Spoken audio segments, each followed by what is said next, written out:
ಕಾರ್ಯಕರ್ತನ ಸಾವಿನ ಬಗ್ಗೆ ನೇರವಾಗಿ ಶಾಸಕರು ಜನಾರ್ದನ್ ರೆಡ್ಡಿ ಅವರ ಮೇಲೆ ಆರೋಪ ಮಾಡಿರುವಂಥದ್ದು. ಈಗ ನಮ್ಮ ಜೊತೆಗೆ ಜನಾರ್ದನ್ ರೆಡ್ಡಿ ಅವರಿಂದ ಅವ್ರನ್ನ ಮಾತಾಡ್ಸೋಣ. ಸರ್, ಈಗ ಕಾರ್ಯಕರ್ತನ ಸಾವಾಗಿದೆ, ನೇರ ಕಾರಣ ತಾವೇ ಅನ್ನೋದು ಅವ್ರ ಆರೋಪ ಇದೆ. ನೋಡಿ, ಕ್ರಿಮಿನಲ್ಸ್ ನಾರಾ ಭರತ್ ರೆಡ್ಡಿ ಅವರಪ್ಪ, ನಾರಾ ಭರತ್ ರೆಡ್ಡಿ ಅವರಪ್ಪ ನಾರಾ ಸೂರ್ಯನಾರಾಯಣ ರೆಡ್ಡಿ, ಆ ಇಬ್ಬರು ಎಂಥ ದೊಡ್ಡ ಕ್ರಿಮಿನಲ್ಸ್ ಅನ್ನೋದು ಇಡೀ ಬಳ್ಳಾರಿ ನಗರದಲ್ಲಿ ಹಿರಿಯರಿಂದ ಹಿಡಿದು ಕಿರಿಯರವರೆಗೆ ಕೇಳಿದರೂ ಕೂಡ ಹೇಳ್ತಾರೆ. ಅವ್ರಿಗೇನಾಗಿದೆ, ಜನಪ್ರೀತಿ ಕಡಿಮೆ ಆಗಿದೆ, ಅಭಿವೃದ್ಧಿ ಕೆಲಸಗಳು ಆಗ್ತಾಯಿಲ್ಲ. ನಾಳೆ ಸೋಲ್ತೀವಿ ಅನ್ನೋದು ಈಗಾಗಲೇ ಈ 2.5-3 ವರ್ಷಕ್ಕೆ ಅವರಿಗೆ ಮನವರಿಕೆ ಆಗಿದೆ.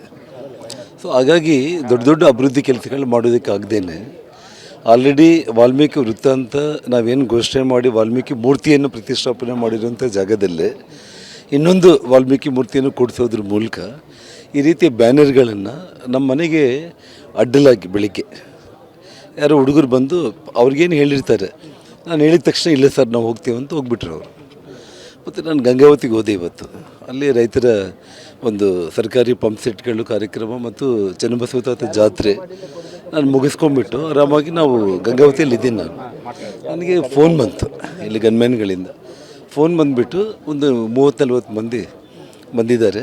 ಬಂದು ಗನ್ಗಳೆಲ್ಲ ಒಂದು 8-10 ಗನ್ಗಳು ತೊಗೊಂಡು, ದೊಡ್ಡ ದೊಡ್ಡ ಗನ್ಗಳು ತೊಗೊಂಡು ಬಂದು ಇಲ್ಲ ಮನೆ ಮುಂದೆನೇ ಚೇರ್ ಹಾಕ್ಕೊಂಡು ಕುಂತಿದ್ದಾರೆ, ಇಲ್ಲಿ ಬ್ಯಾನರ್ಸ್ ಕಟ್ತಾ ಇದ್ದಾರೆ ಅಂತ ಹೇಳಿದರು.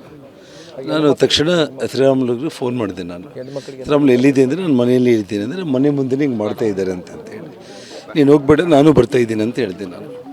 ಸೊ ನಾವು ಬಂದ ತಕ್ಷಣ ನಾವು ಇನ್ನು ಅವನು ಶ್ರೀರಾಮುಲವ್ರು ಹೇಳಿದಾಗೆ ನಾನು ಇನ್ನೂ ಕಾರು ಹಿಡಿದಿಲ್ಲ.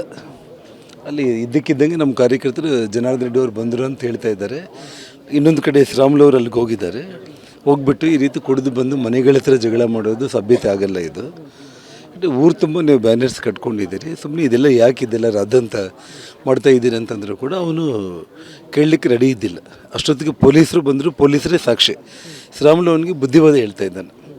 ನಾನು ಕಾರು ಬಂದು ಇಳಿತೋ ಇಲ್ಲೋ, ಜನಾರ್ದನ್ ರೆಡ್ಡಿ ಬಂದರು ಅಂದ ತಕ್ಷಣ ನಾನು ನಮ್ಮ ಕಾರ್ಯಕರ್ತರು ಅಂತ ನಾನು ಅಂದ್ಕೊಂಡೆ.